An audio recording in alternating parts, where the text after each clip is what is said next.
Welcome to పూరాలుకల్. పశ్చిమ బెంగాల్లో సంచలనం రేపిన ఉగ్ర కుట్ర కోణం వెలుగు చూసింది. పాకిస్తాన్ కు చెందిన జైషే మహమ్మద్ ఉగ్ర సంస్థలతో సంబంధాలున్న హమీం మోండల్, అతనికి సహకరించిన ప్రియురాలు అర్పిత సర్కార్లను బెంగాల్ స్పెషల్ టాస్క్ ఫోర్స్ పోలీసులు అదుపులోకి తీసుకుని తీవ్రంగా విచారిస్తున్నారు.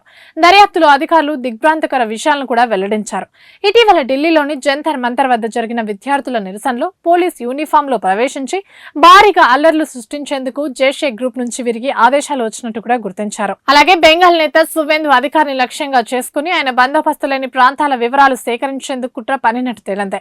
ఈ ఉగ్ర జంట రాజకీయ నాయకులను బురిడి కొట్టించేందుకు హనీ ట్రాప్ వ్యూహాన్ని అమలు చేసినట్టు ఎస్టీఎఫ్ తెలిపింది. ఇన్స్టాగ్రామ్ ద్వారా పరిచయమైన జార్ఖండ్ యువతి అర్పిత సర్కార్ ను ఉపయోగించి రాజకీయ నేతలపై నిఘా పెట్టడం, బెంగాల్ మంత్రి ఉమేష్ రే కుమారుని కిడ్నాప్ చేసి డబ్బులు గుంజడానికి కుట్ర పనడం వంటి అక్రమాలకు పాల్పడ్డారు.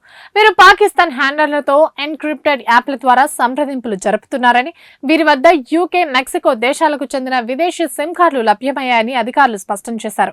దేశంలో తీవ్రవాద భావజాలాన్ని వ్యాప్తి చేయడానికి ఉగ్రవాదులు వీరిని పాములుగా వాడుకుంటున్నట్టు దర్యాప్తులో వెల్లడైంది.